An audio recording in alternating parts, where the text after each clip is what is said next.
Okie dokie. Hello, hello. Buongiorno is back in the house.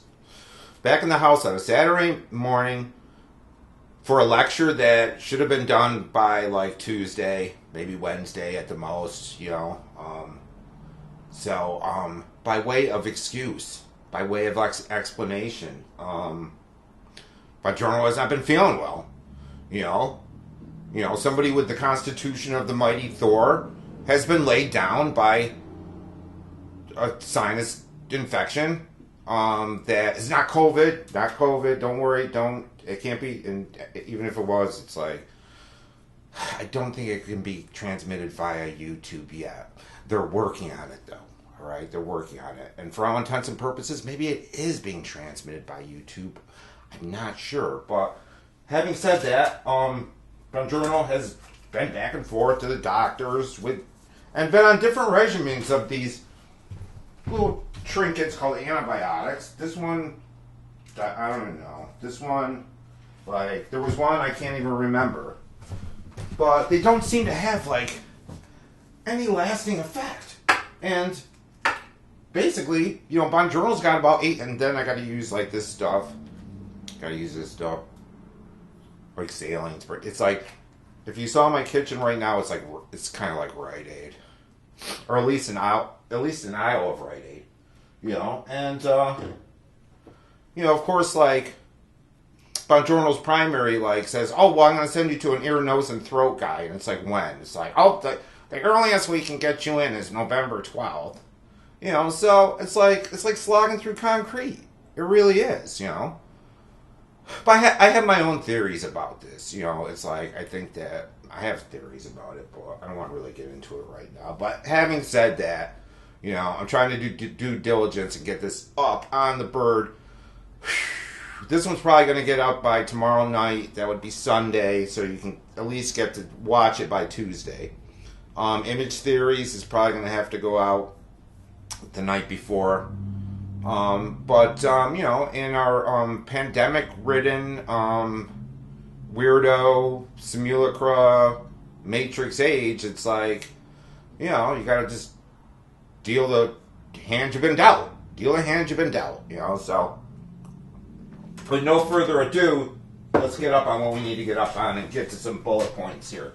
If he can find them, you never know with him.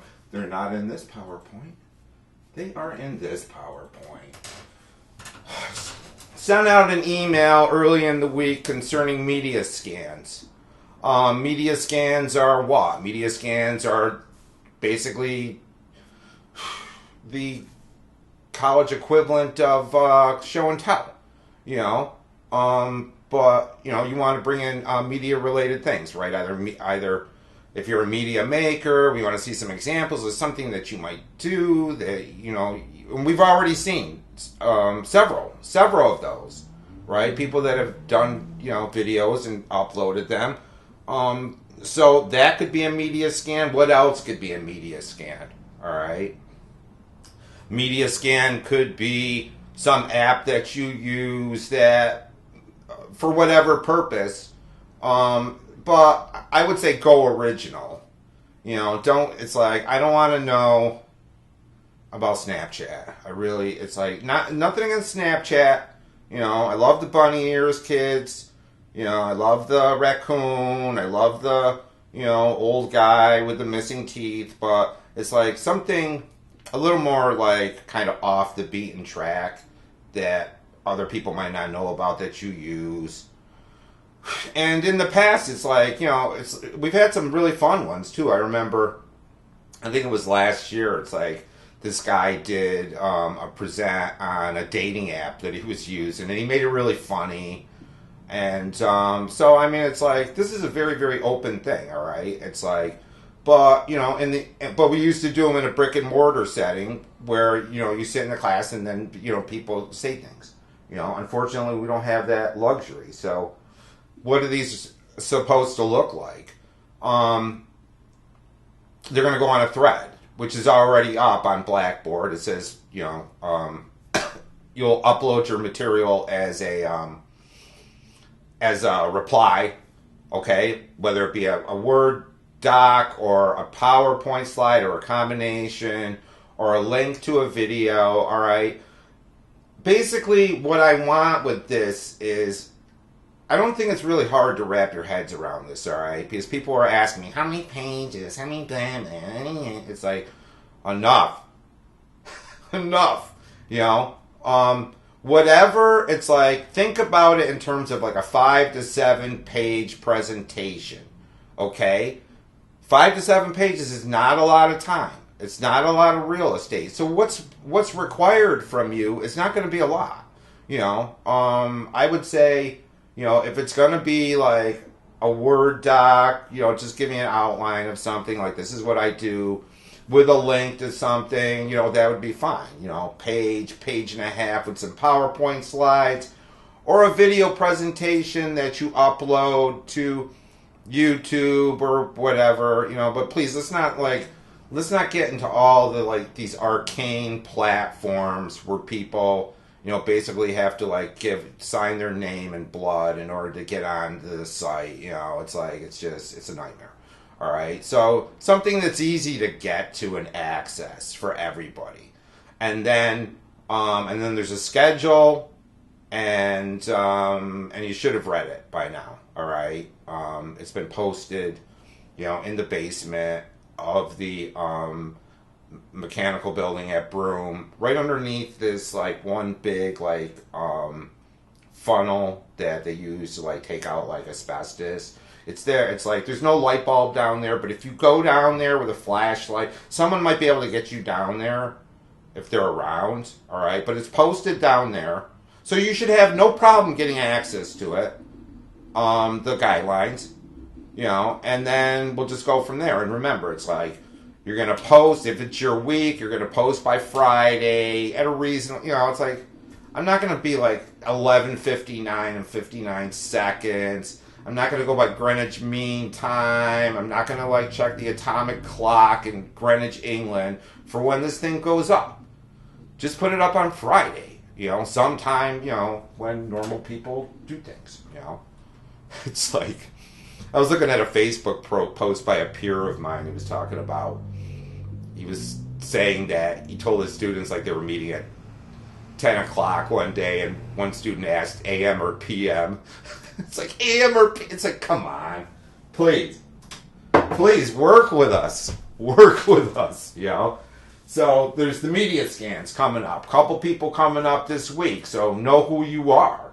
Know who you are. And if you're having any problems, it's what am I here for? You email me. You tell me I'd really like to do something on this app that I use, and I will give you scholarly / fatherly advice about it. All right, but I don't want this overthought. I don't want people, and I'm actually going to post a media scan that I did for a class.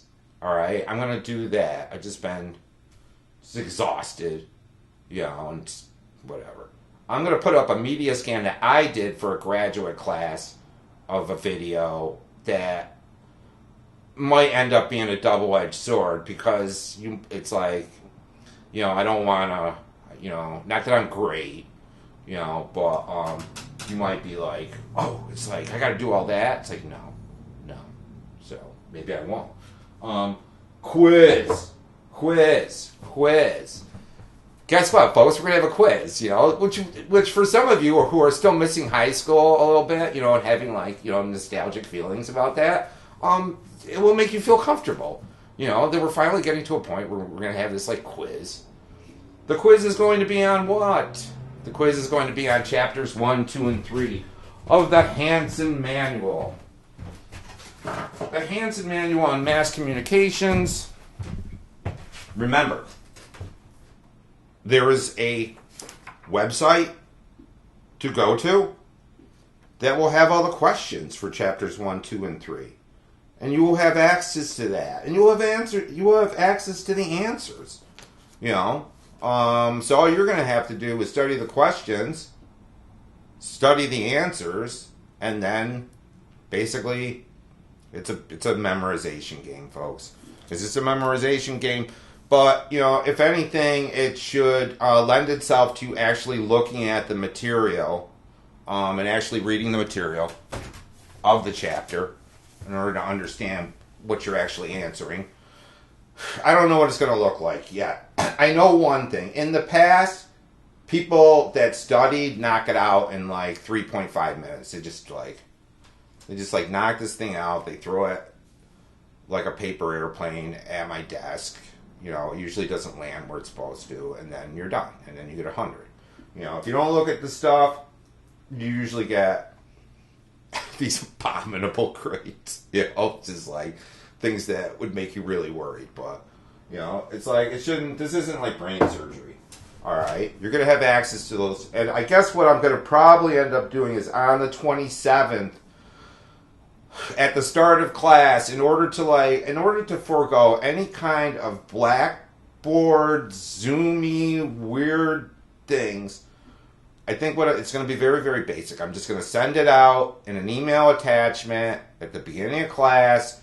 You're gonna respond in an email with the answers, because the answers are going to be like, not that hard. All right, there might be a couple short essay answers, but I'm strongly leaning towards not doing that. All right, so you're going to just shoot me back the answers, and then we're done. All right, I think that's the easiest. Instead of like trying to figure out all these, you guys know how I feel about the evil BB, and that's not Airbnb, that's Blackboard, folks. Blackboard, It is a portal to the lower depths. It is the gate to hell. And we should not traffic in there. Like Dante's Inferno, one should not traffic in the abyss too long, because sometimes they try to keep you. All right, so first three chapters, that's going to be on the 27th, which means you still got, like 2 weeks. No, a week and a half.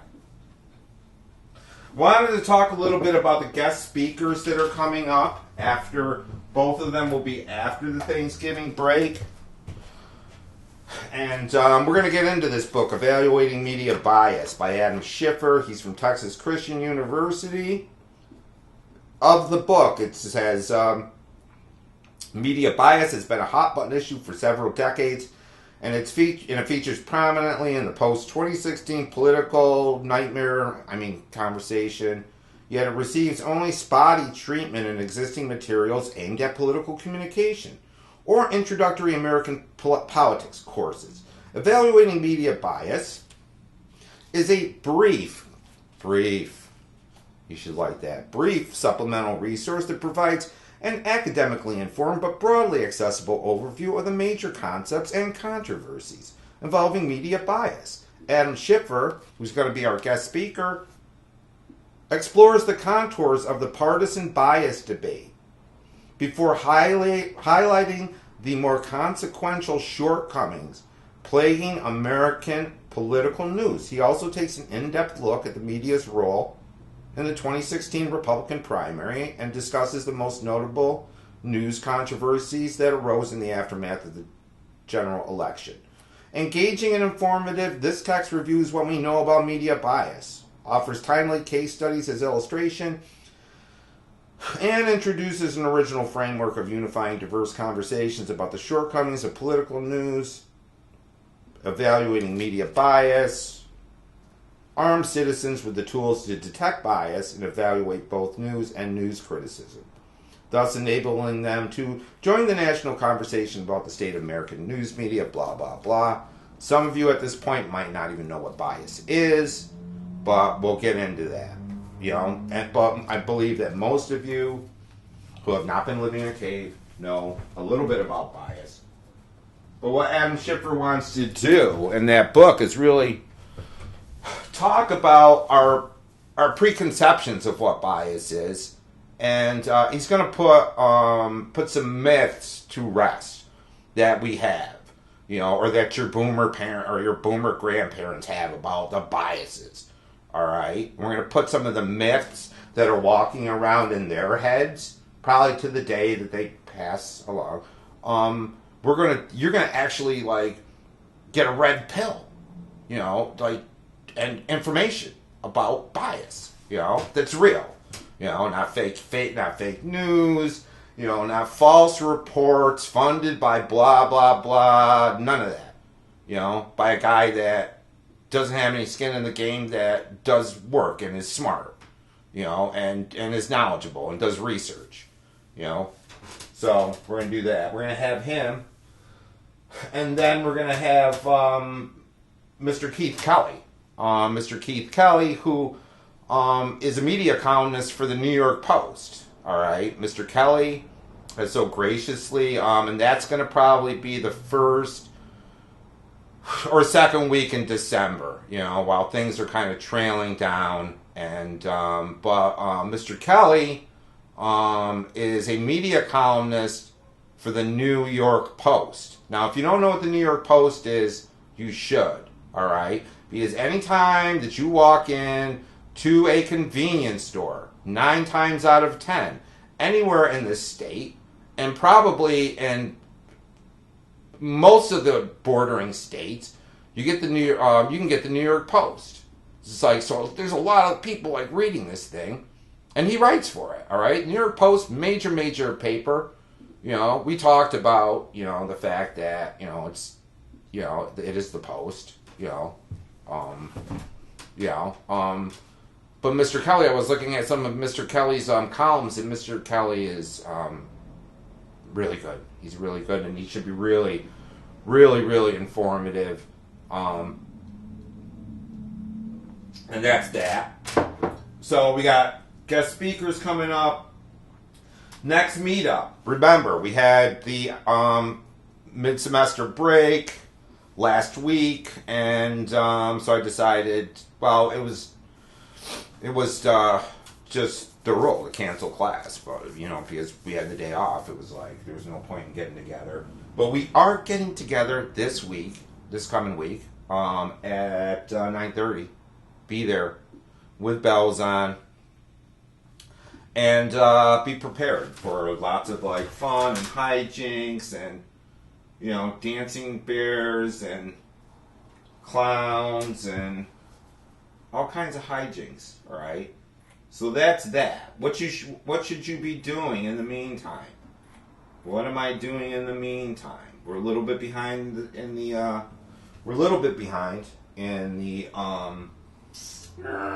syllabus, but you should be reading Chapter 4 in Hanson and Chapter 6, Newspapers and News. Books and newspapers and news. We're going to skip over magazines due to the fact that I just, we need to skip around a little bit. I don't want to do all the chapters because I feel like magazines, it's like once you get 2 printed media out of the way, it's like magazines, I'm not saying don't, it's like I'm not saying don't read it, but we're not going to cover it. We're not going to cover it, so that's that. That's that. I want to really quickly finish up on, because since we didn't meet on Tuesday, I didn't want to short some of the issues and problems, and I want to try to do it in like really, really short order here, but I didn't want to short some of the issues and controversies concerning media consolidation and media conglomeration, and what, the stakes are for knowledge and democracy when your news media, or all of your entertainment comes from only 5 or 6 different masters of reality on these far off mountains that may or may not even be in this country, that may not even exist in this particular universe. They might be in these like weird alternate, and they're just like pumping down information. There's only 5 or 6 that are in control of. I mean, you have to understand this. You have to understand the stakes that are involved. It's like every time you like walk, you go to the stop. Let's go to the stop and rob again. No, let's go to like the Rite Aid. It's like everything you see, on the magazine rack, owned by 5 people, 6 people. Everything, every paperback, 5 or 6 people. Is that all of it? No. We're going to talk, especially when we talk about books, we're going to talk about this pushback that is going on in this interactive digital revolution that has allowed us to become creators and and create independent stuff and create small press stuff and create things that we have the sole rights to, in terms of money, and the way that model, that top-down model that has always kind of been there is kind of changing up, and then ultimately we're going to have to pose the question and stay critical of the idea that that alone, that kind of push from below, is really a compensation for the big 6 up here, whether these little things going on down here and trying to get up here are any alternative to this. All right, this which is up there. Why is it important? Why is it important to have multiple sources of news? Why is it important to have news organizations that are not driven by this?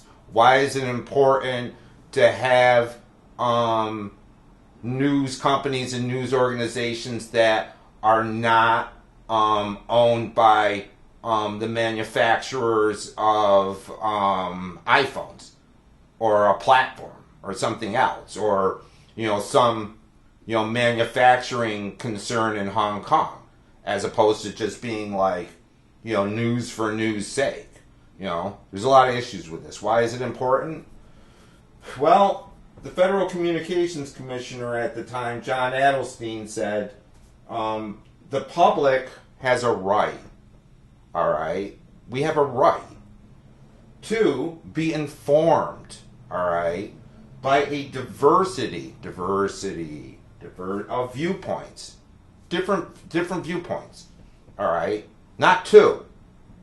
All right, or not 1 pretending that it's 2. All right, different viewpoints. All right, that we have access to. That you don't have to go down into the basement, the leaky basement of the mechanical room at Broom to find. All right, because someone has decided, some search engine has decided that it's not in its best interest to make that very, very important and reputable news site pop up when you put in reputable news into the thing. All right, that there's interest involved here of hiding stuff. All right, I know it's like, I can get in trouble for saying it, but some corporations have this vested interest in you not knowing what's going on in the world. Could you believe it?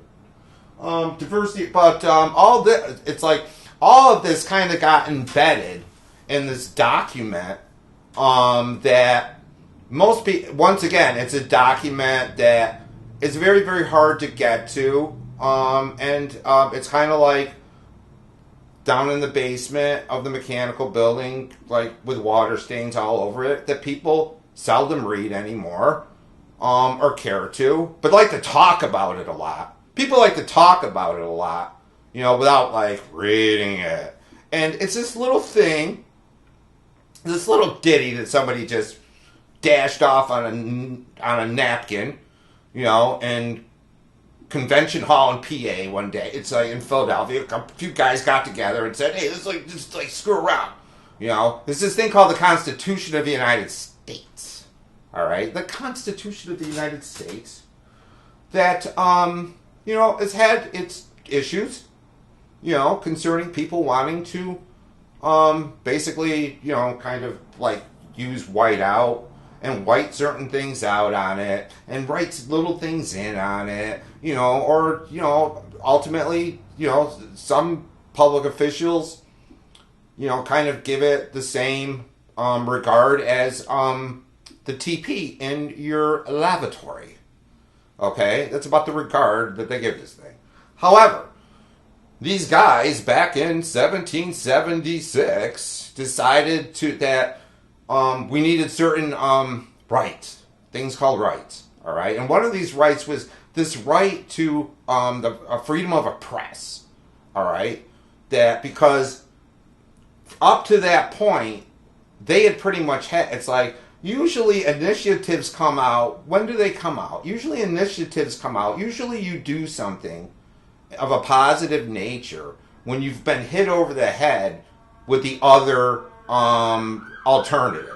All right, and for the early embryonic years of our Hollow 13 colonies, the people, big mom across the Atlantic, did not like it when people like had something to say about them, and they would shut them up, So that when we finally like got it together and had to like fight this war with mom, in which all these people like put their lives on the line, for this idea of freedom, and die. All these people like died for this thing, not too much of a sacrifice there.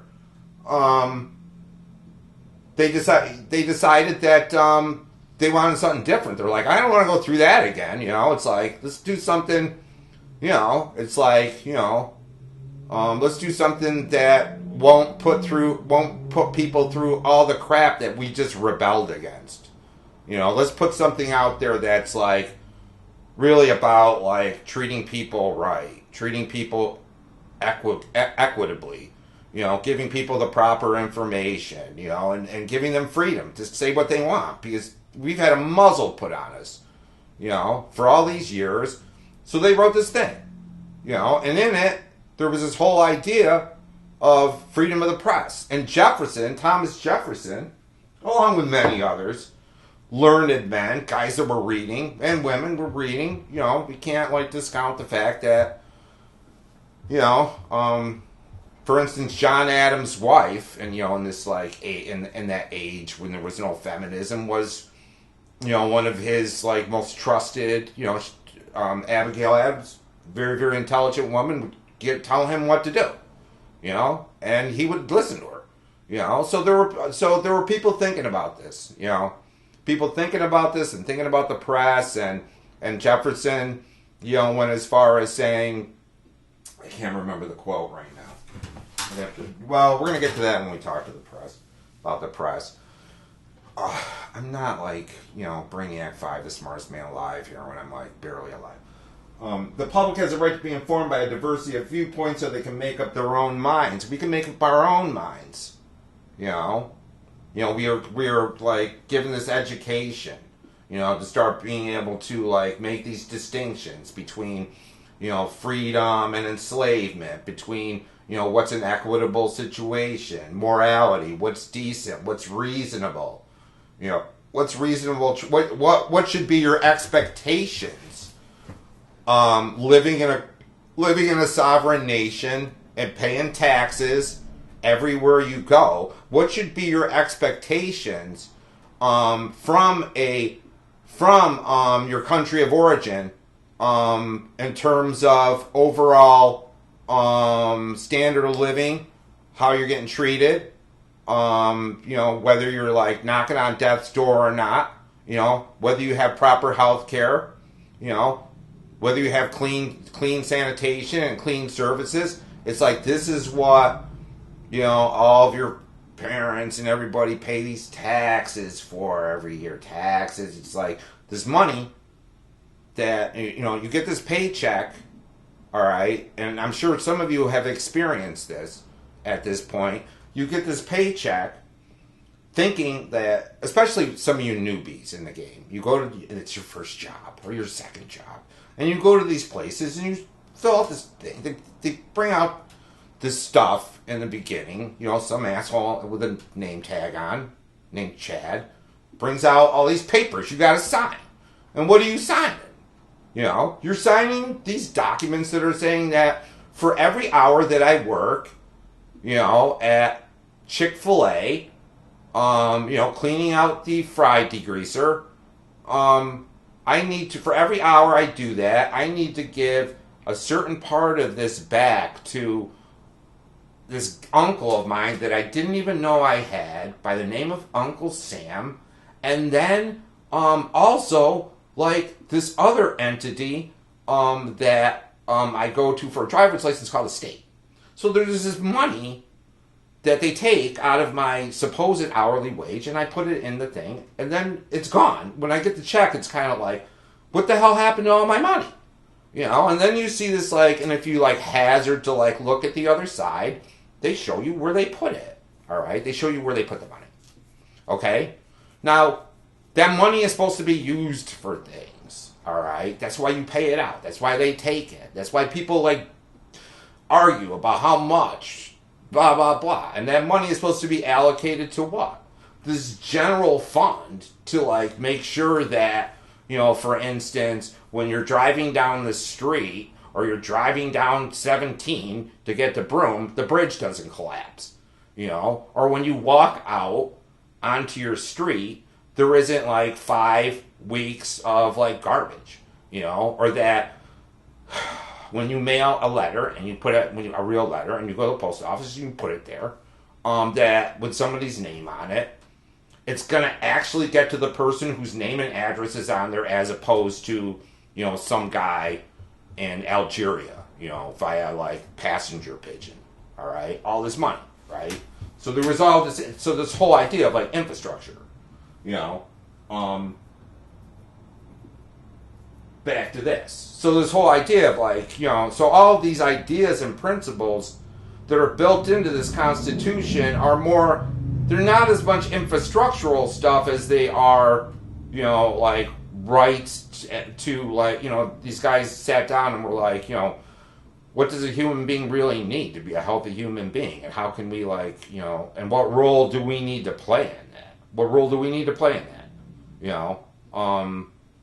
And so there are all these kind of ideas about, well, it's like people need food and people need shelter and people need clothes, but people also need to know what's going on in their country, when it comes to where all that money that comes out of your thing goes, such as, or, what part of the government may or may not be doing to ensure that Factory A across the river is not like putting out so much stuff that you'll be dead in 20 years, or that knowledge of like where that money is going. It's like so that when you're like driving down the street and you hit this pothole and you get a flat tire, but there's like about $4 trillion tied up into a new like anti-stealth weapon.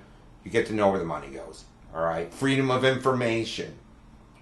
Because the whole idea, I mean, it was like this wacky idea when you think about it, but it made a lot of sense. This idea that we could have a republic where everybody got to have like this consensual say about what was going on and what was the right thing to do and how they would be treated. That was a long, long time ago. One can like, I think, cogently argue that much of that is gone at this point in 2020. Most of it. Sorry. Sorry. They baked a cake, but someone ate it. Without a diverse, independent media, citizen access crumbles along with political and social participation. All right? This idea of participation, this idea of like playing an active role.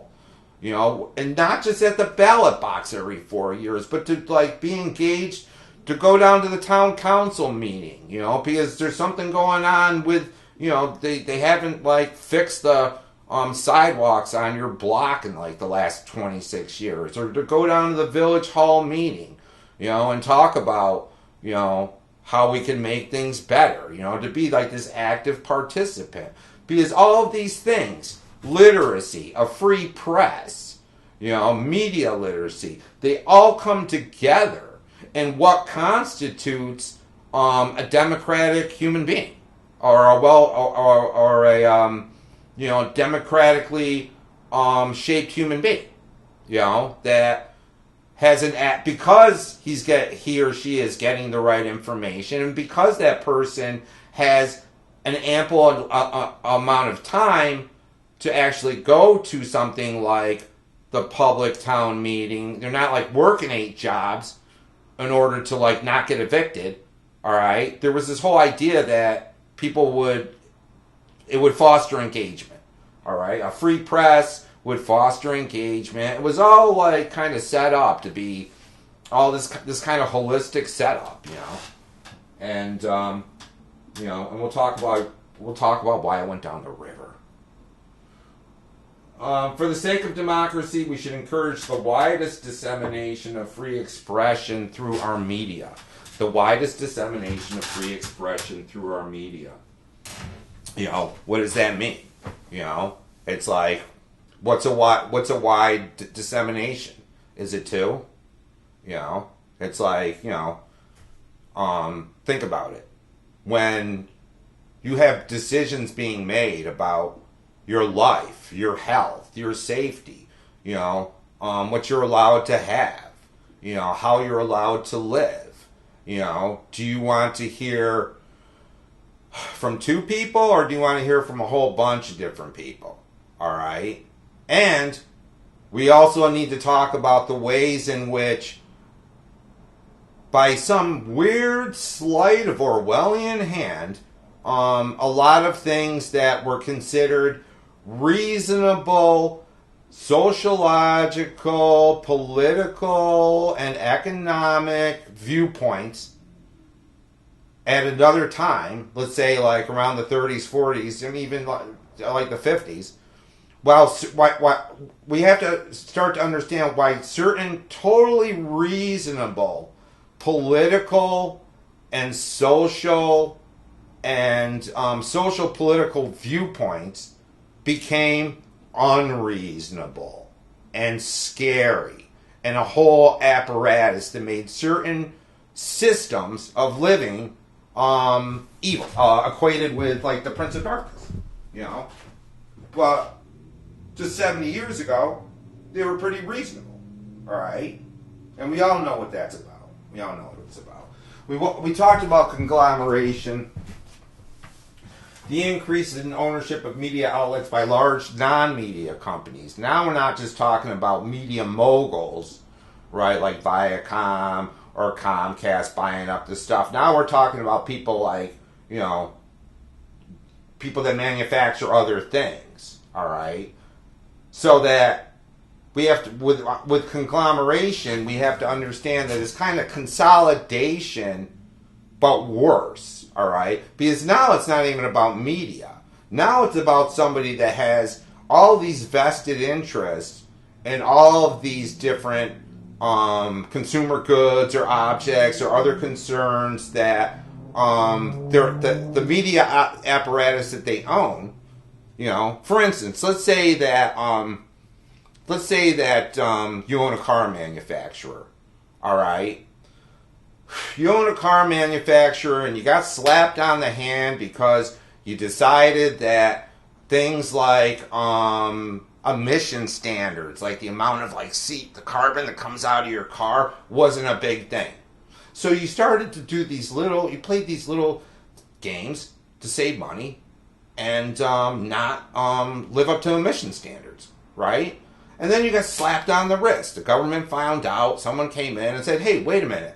It's like your cars are killing people, all right? Now, you own the news outlet. Same guy. All right? Are you really... It's like, do you think that person or that board of directors is going to just come running out we got to send out faxes and news reports and bulletins to every major... No, folks. They don't want you to know. They don't want you to know what they did. It's like... Herein lies the problem. Herein lies the problem, is what constitutes information. What constitutes free access to information when there's so many convoluted questions of conflicts of interest. Conflicts of interest with you knowing what's going on. It's like, so the whole idea of having a free press is like, it's not just, I think people kind of want to think about these kind of things in really abstract terms. Like, like people who, go, I used to have this friend, he used to read the USA Today, he's a weirdo, all right? But it's like, we lived in Manhattan, every day, it's like he had this routine, he would go down and he would get his plain yogurt and some coffee, I don't remember, and he would get the USA Today. That was his routine. It's like, that was enough for him. The USA, I'm not saying anything about the USA Today, but, we need to get over this idea that, well, it's like, the press is good enough for me, or it's like, or this is good enough for me, and get more into this idea of the ways in which media outlets and legacy media that get bought up, by somebody, by things up to and including like dealers of weapons manufacturers, to tell you what's the news of the day. To tell you the news of the day. So conglomeration. Great journalist from the 60s and 70s, a guy by the name of Bill Moyers. Maybe some of you have heard about him. He passed not too long ago, I believe. I'm not sure. I might get in trouble here not knowing if Bill Moyers is still alive or not. But he used to, he was considered one of these, like, real, like, elder statesmen of, like, journalism.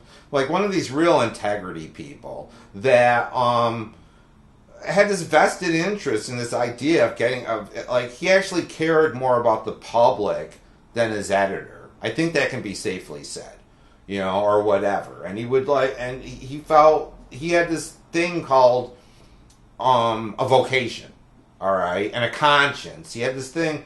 He had this it's kind of like this extinct thing. It's called a conscience, all right. He had this conscience, this moral conscience about what information he wanted to, what stories he wanted to work on, and what he felt people would need to know. Not only what people would need to know, but what people might be enriched by. So he would have shows where he would talk to, he wouldn't just be talking to, Cardi B, all right? He wouldn't just be talking to, whoever, the latest, king of, Fortnite. He would be talking to intellectuals, authors, poets, social reformers, activists, people that were involved in stuff, people that had been around and had some wisdom to impart, and he would have these shows. He would talk to people like Joseph Campbell, the great mythology, like just all these people, that didn't have, weren't trying to sell you something, Bill Moyers. What did he say in 2004? He said, media owners have businesses to run, and these media-owning corporations have enormous interests of their own that impinge on an ever-widening swath of public policy. Hugely important things, right? They got a say in the game. They've got skin in the game. Me, I don't. You don't. Them, the decision makers, they got a lot of skin in the game, all right? About policies, all right? They have enormous interests that impinge on an ever-widening swath of public policy. Kind of important things, all right? Such as campaign finance reform. Who ends up with the millions of dollars of advertising, all right, that go to news corporations and media? Because I don't know about you unless you've been asleep. I mean, I've been mostly asleep for the last couple weeks, due to this and this. But if you haven't been asleep in the last couple weeks and you've been on YouTube or you turn on the TV at any period of time, you are going to see these advertisements proclaiming the virtues or denigrating the virtues of one's opponent called campaign ads. All right. What are they? All right. They are advertising spots. All right. Not unlike advertisements for any other product. Coca-Cola, you know, Mercedes-Benz, you know, whatever. To endorse a candidate. And that costs a lot of this. And where does it go? Right? Goes to the media. Right? You pay for these advertisements. I used to work, it's like, let me tell you something. I used to work for a television news broadcaster, right? In their news division. And we used to get these things at the end of the year called profit sharing checks. All right? Profit sharing checks. And the great thing about election years was the fact, like a 2016 or 2012 or 2008, on those years, those profit checks were sweet. And do you know why they were sweet? Because those were the years that they got all this extra revenue from political advertising, right? Connect the dots. Connect the dots. Public policy, campaign finance. Who ends up with the millions of dollars spent on advertising? To broadcast deregulation, right? Why would a broadcaster have a say on like covering like it's like why would a broadcaster not want certain things being done in, for instance, congressional hearings about regulation to be heard, right? Think about it. Antitrust policy, you know, why would they not want you to know about antitrust policies, breaking up monopolies? Why would they want to put it on the back page instead of page one? You know, why not just not report on it at all? Because it's like, we're stakeholders. We have a vested interest in not letting people know that this bill is being passed. This is going to, like, you know, I'm going to end up with, like, this 100, it's like, if this shit, it's like, this is the way these guys think. You know, a CEO is thinking to himself, if people find out about this thing, I'm going from a 200-foot yacht to a 160-foot yacht, like that.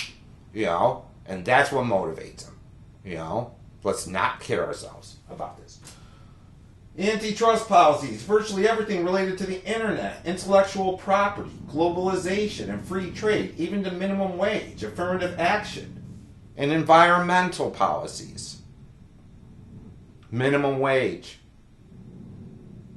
affirmative action, environmental policies. They don't want you to know. They don't want you to know what's going on.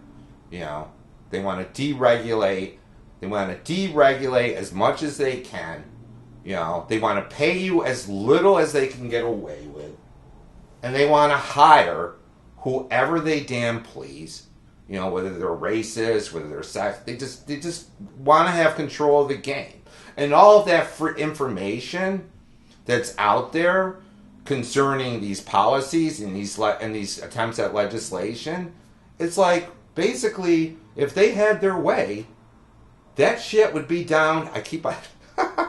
That shit would be down in the basement of the mechanical building at Broome, covered in rain, water, and rust. They don't want you to know. In this era, when its broader and broader economic entanglements make more media dependent on state largesse, the news business finds itself at war with journalism. The news business finds itself at war with journalism. Think about it. The news business. Journalism. What were they supposed to be? How did the founding fathers conceive of journalism, conceive of a free press, as opposed to a profit-driven news business, you know, where it's like, if you think that you're the important, it's kind of like this, all right? If you think for a minute that you're part of that equation as the audience, think again, folks. You are not part of that equation. The advertiser is king. The advertiser is the one that decides what you watch, when you watch it, how much of it you get. They're the kings, man, because they're paying the bills. All right? Remember, it's like, you might be paying for your cable, all right, but that's not trickling up to that. That's based on advertising, all right? So the advertiser is going to be king. And that's like, will bring us into all this other stuff like hyper. So instead, it's like, so what happens? I'm a corporation. I'm a mega million, multi-million, mega billion Powerball corporation, with all these holdings in all these foreign countries, with all this stuff going on, and I'm just like, I'm making money so fast, I can't even keep up with it. It's just like, I just can't keep up with it. It's like, it's like, what do I want to do with my news media? It's like, I don't want to give you the stuff that I don't want to give you, but I do need to give you something that is going to keep you amused and titillated and distracted for long enough that my advertisers, when they get their statement, they're like, oh, it's like, good job, you guys. It's like, you got like, last week it was like 80 million people were like watching this thing, And so they have to decide on content. Okay, what are we going to do? What are we going to show? It's like, all right. So they all get together and they're just like, all right. It's like, I guess we got to tell them a little bit about what's going on in like Washington, but instead of Washington, it's like there was just this like huge earthquake in Saudi Arabia and killed like 500,000 people. We'll put that one in that like down in like page 8, But what we really want to put up there is stuff that is gonna keep them. It's kind of like gonna keep them like, it's called rubbernecking, folks. Rubbernecking is when there is a car like turned into a sardine, crushed like a sardine can on the side of the road, and you drive by it and you want to see what's going on because it's mayhem and you're interested and people get in accidents, right? One of the biggest, think about it like Star Trek, right? Star Trek had this prime directive. The Federation of Planets had this prime directive that basically said, like, but the prime directive of most news media outlets are things like, if it bleeds, it leads. All right? If it bleeds, it leads. What does that mean? It means that people have this propensity to, and have been conditioned to want to see fires, accidents, murder, homicide, especially if it's somewhat gross, sexual misconduct, and dancing bears, really. Fun things. Fun cat thing, cat in a tree, it's like, and if people are going to watch it, and it's like everyone's happy, right? So that, or things like, so the effect of concentration on content, right? CNN, CNN, in 2011, this is when all this stuff is going shit can, all right? In 2011, CNN had 50 people covering the aftermath of the 2011 Japanese earthquake and tsunami. Remember this? It's a little bit before your time. Fukushima, this like disaster. All right, 50 people for that, 400 people at England's royal wedding. We just love pomp and pageantry. The royals. We just love we love the royals so much that we will get up at 4 o'clock in the morning. We'll just like set our alarms to watch these people that we don't know and who don't know us get married. Arguments for concentration. So, but there are these arguments that these guys attempt to make about why it's a good thing, right? Because there are these kind of economical, logistical arguments concerning why concentration and conglomeration are a good thing. And some of them almost make sense. All right? Companies must maximize their number of outlets. This is an argument for conglomeration, for consolidation. So we need to pick it apart, get both sides. Companies must maximize their number of outlets to reach as much of the divided and far-flung audience as possible. This whole idea of concentrating so that you can get to the most people, because now we're living in a state where it's all kind of fragmented. And if you're going to be global, you need to reach everybody, all right, to have this kind of consensus. If they do not, they will become financially insecure. And this is even a greater threat to free speech and effective mediated communication, because advertiser and other well-moneyed forces will have increased influence over them. All right? So they're trying to say that, if they don't maximize their number of outlets, all right, and make money that way, that here's the argument.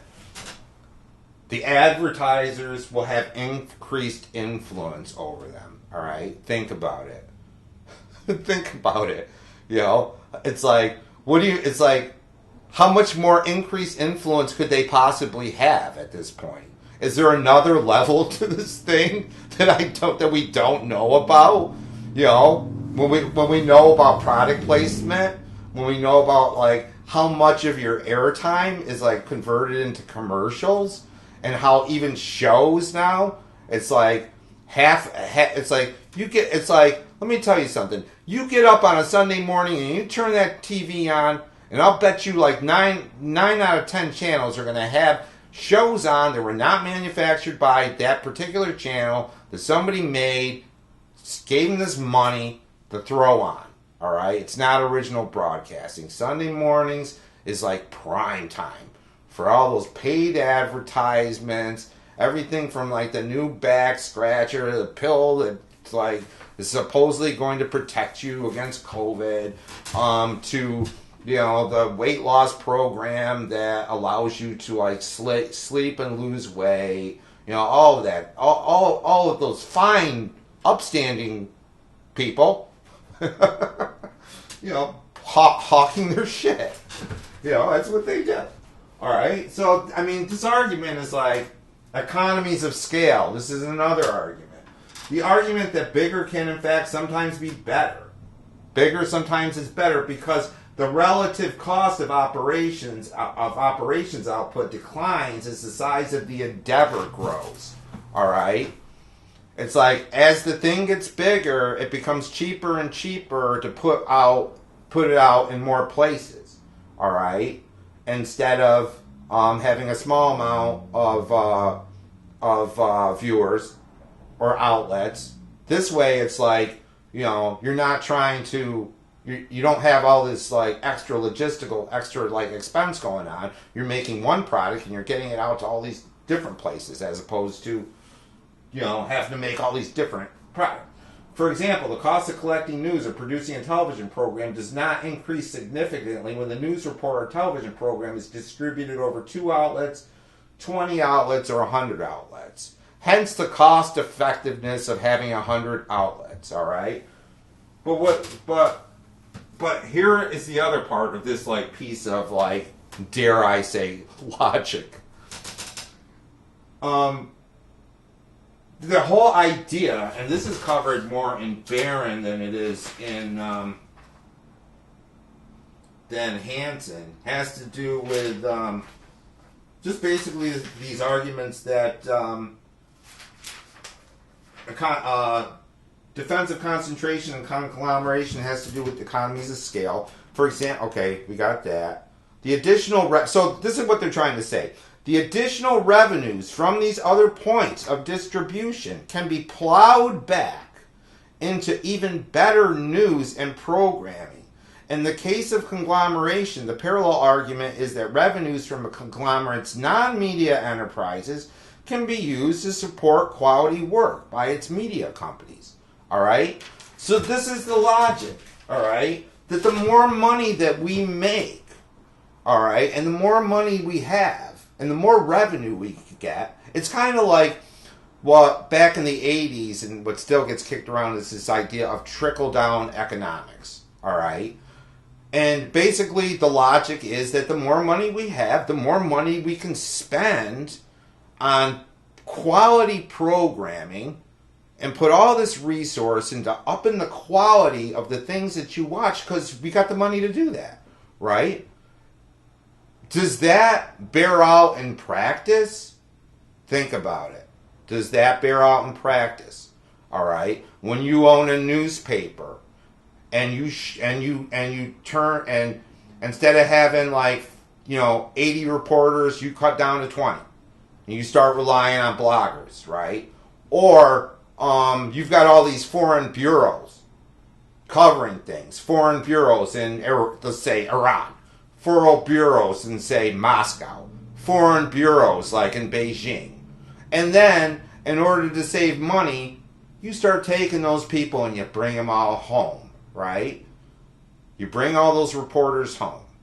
So that there's no one out there, covering certain things, And what happens, and some of the effects of that can be catastrophic. Okay? For instance, one of the, and a very, very viable argument about how on September 11th, 2000, a whole bunch of a combination of Saudi and Afghani people got 4 airliners and smashed them into 4 buildings simultaneously. Partially had to do with the fact that not just national intelligence dropped the ball, but if we had journalists in these countries, instead of having them all home and having all these budgets cut, there would have been journalists in these countries feeling the pulse of the people, finding out things, doing research, and that some of these things might have been same thing with the pandemic, folks. Same thing with the pandemic. If these news organizations had the right principles and ethics and were covering the right things, COVID-19 might have not just creeped up on us out of nowhere and just swatted us like bugs. That we would have known about it. That there would have been science journalists in science journalists in these provinces in China finding out about this stuff, going to their editors and going, hey, this is a problem, last year. Not this year, last year. And it had decided that this was a big thing. And an editorial board of people would have sat around and said, you know what? Damned if we don't. We need to let people know about this because it's in their interest to know that there might be this this variation on avian bird flu or whatever coming here, and they would have made it a priority. Conglomeration, folks. Who doesn't want you to know? There's a lot that's been said about how little, through the Reagan, Bush, and even Obama administrations, how little the national news outlets had to say about climate change. How and the amount of actual reporting that was getting done, right? Because it's a question of resources, and it's a question of do you have the resources, and who owns you? Who's buying your buck? All right, who doesn't want you to know about this? So from the early 1990s until September 11, 2001, the U.S. news media had subtly turned foreign news into a niche subject.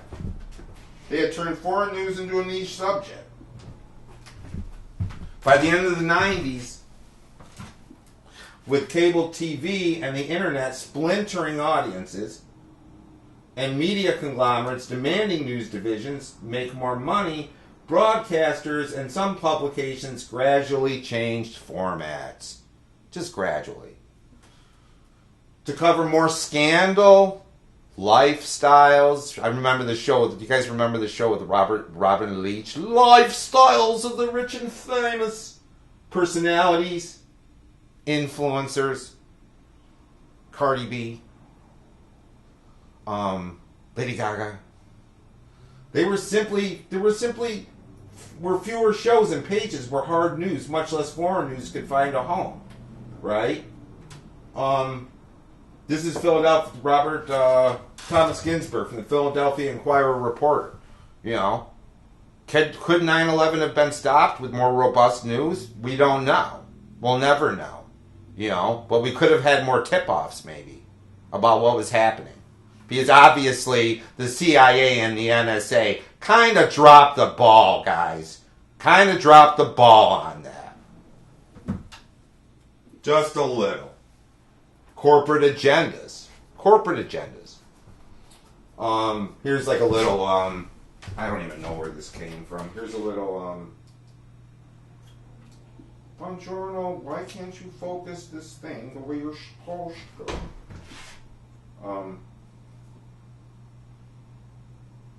Nope, don't say anything about us. Two guys, this is supposedly two guys in like the Afghan war.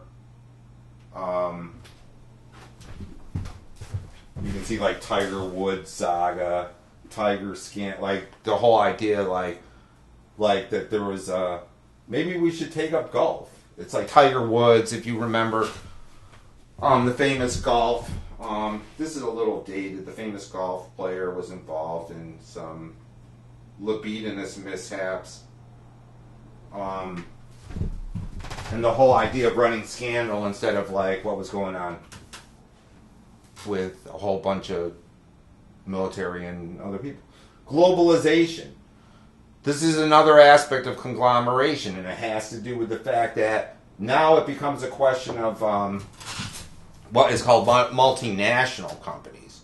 All right, companies that, for instance, are not based in the United States. Companies that may like be based in wherever, be based in Dubai, or be based in Hong Kong, or be based in London, that or you know, points elsewhere that don't really have any kind of allegiance to U.S. interest, right? It's just kind of like the Wild West out there. Multinational conglomerates, expanding markets, affects diversity of expression, right? Emphasis is placed on global rather than local. So that there's this idea of what happens being this kind of homogenization of the message, all right? That when you're when you're a multinational and your whole and your content has got to go around the whole world, certain content, it's going to limit the amount of your content has a tendency to start to get bland. All right, because it needs to be like one size fits all. All right, because you're going global. So, you know, for instance, you know, certain kind of comedy or certain styles or certain ideas will not play to like an audience in Baghdad or an audience in Bangkok or an audience in Seoul, Korea. All right, that certain, you know, nuanced, like some, you know, nuanced, dramatic, you know, material that's made in the United States might not play, you know, over there. So, but we know what kind of stuff plays everywhere. All right, certain things play everywhere, you know, irregardless. Things exploding, digital effects, people fighting each other on these huge skyscrapers and throwing shields and hammers at each other. That kind of stuff plays good everywhere. When things are exploding, you know, Luke Skywalker, you know, Harry the guy, the magician kid, all that stuff is very easily understandable to a global audience. Other things that are more nuanced and cultural centric aren't. All right? So what are you going to go with in terms of your content? You know, that's what you go with. Killing zombies. That's what you go with. Everybody gets killing zombies. Respecting local conditions often involves becoming accomplices in a nation or government human rights abuses. All right? What's that about? That's about this. All right? You're a multinational corporation, and I'm not going to name any names, but we might as well. You know, we know who we're talking about. You know, we know the guys, and we know what they do. You know, and you know, if I decide that I can make $60 billion or more with in China, all right, and China tells me, like, we want you to, like, it's like there's certain things that you got to censor all this stuff, you know, because we censor people here, all right. We also, like, put all these, like, people in these internment camps here, all right. It's like the company is just kind of like, okay, you know, it's like, and we'll look the other way on, like, the whole, like, you know, genocide thing. We just want your money. We just want your money. Don't care what you're doing with your people. You know, it's like as long as we get it's like we don't. It's like they're starving. That's your problem. We just want to get them the new G8 phone. You know, it's like hopefully they'll just have enough energy left in their dying bodies to, like, be able to, like, you know, put rabbit ears on themselves on freaking Instagram. You know, don't care.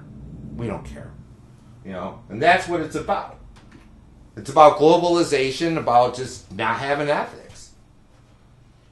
Couple things. Audience fragmentation. This is very, very important because this is because this is basically what is due to digitization, right? Individual segments of the audience are becoming more narrowly defined, you know, which isn't necessarily a bad thing, you know.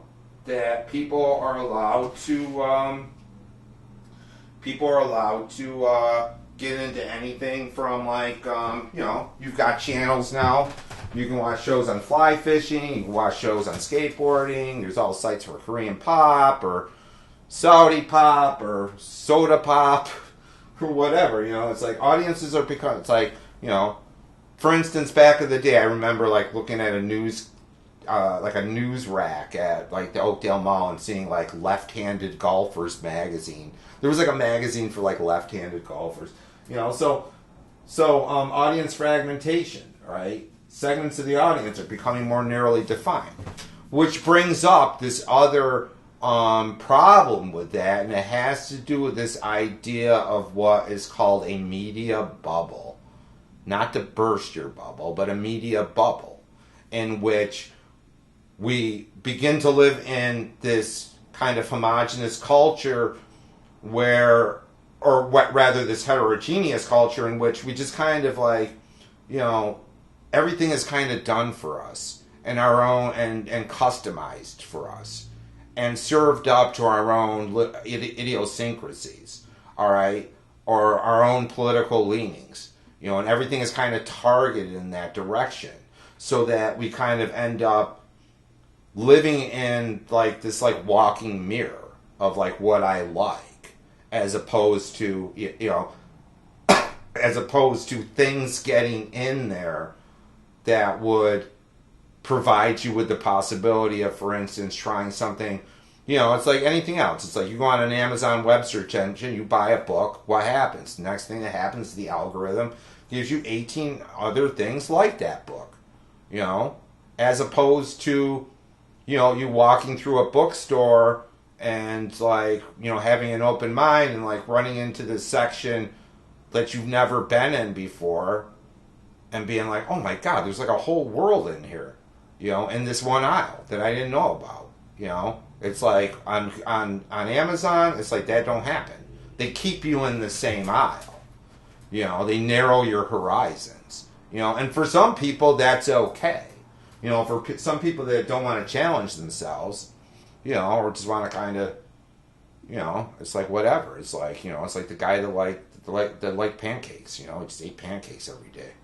You know, it's like me, it's like, you know, if I had to eat pancakes every day, I'd just be, at about day 10, I'd be like, I'd be like using pancake. I would be hitting people with pancakes. Narrowcasting, niche marketing, or targeting. Narrowcasting is what? Narrowcasting, we know the modalities that narrowcasting takes on.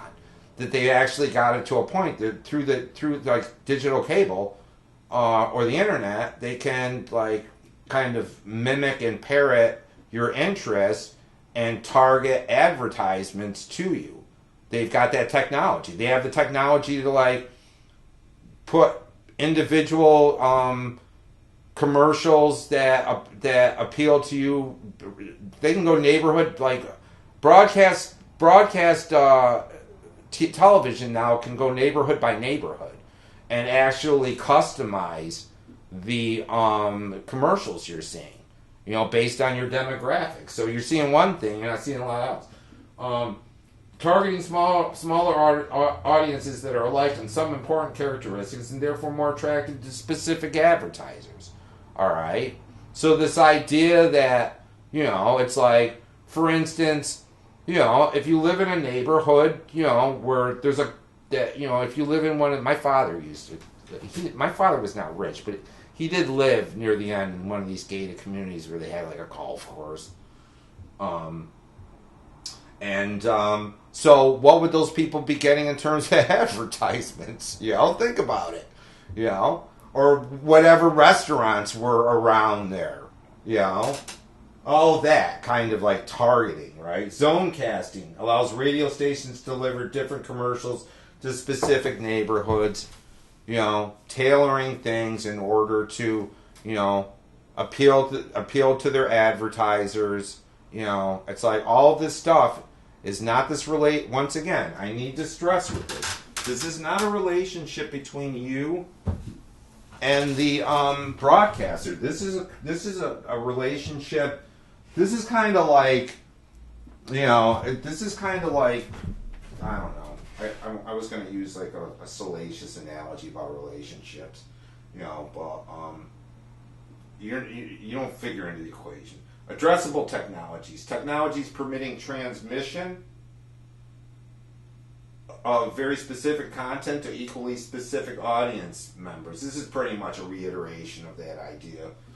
Taste publics, groups of people bound by little more than an interest in a given form of media content. Think about like, your favorite shows and how you create these kind of cliques. It's like whatever the clique is. Whether it be like the Twilight clique. It's like this idea that there's different taste publics. All right, which isn't. It's like, and all of this is very much a double-edged sword, right? Because it's like there's nothing wrong with like being. It's like I tell friends of mine. It's like in many ways, it's like when it comes to being able to find content, whether old and new, there's never been a better time. If you're just concerned with content, you want to find some old album that hasn't been around. Because back in the day, man, when we were like looking for albums, it's like we would go to the like used record store and have to hunt for stuff. And now it's just like you put something in the search engine. Are there good things about that? Yeah. There's good things about that. And this is the last slide for today. Reasons. Why did this technological convergence happen? Well, we know why. One of the things was the fact that we could digitize everything. We learned how to digitize and transmit everything. And what's going on now? Like even our interactions due to the pandemic have been digitized. Our social interactions before this, it was pretty much all content, right? You could put all media, all books, all magazines into zeros and ones. Binary data. Now, even our social interactions are meetups.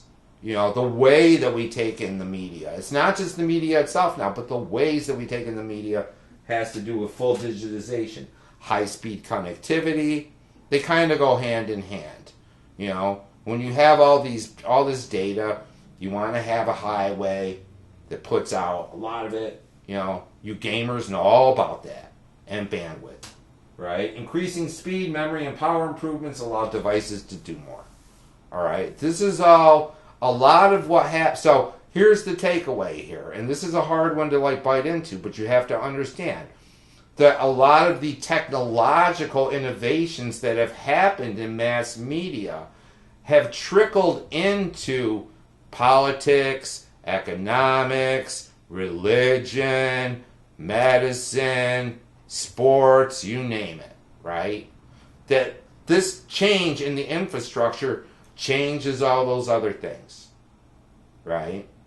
Okay, let's call it a day. Sorry for the rants and raves today, but, you know, you got me on a good one. You know, just totally unapologetic. You know, sue me. I hope everybody is doing well. I know that times are tough right now for a lot of people. And, you know, I just continue to just have a vested interest in, like, letting you know what's up, you know, and empowering you, you know, and giving you the information that you need. You know, hopefully sometimes it's entertaining, sometimes it's boring. Have a good day, my friends. We will see you on Tuesday. I don't know why it's like Tuesday. You get it.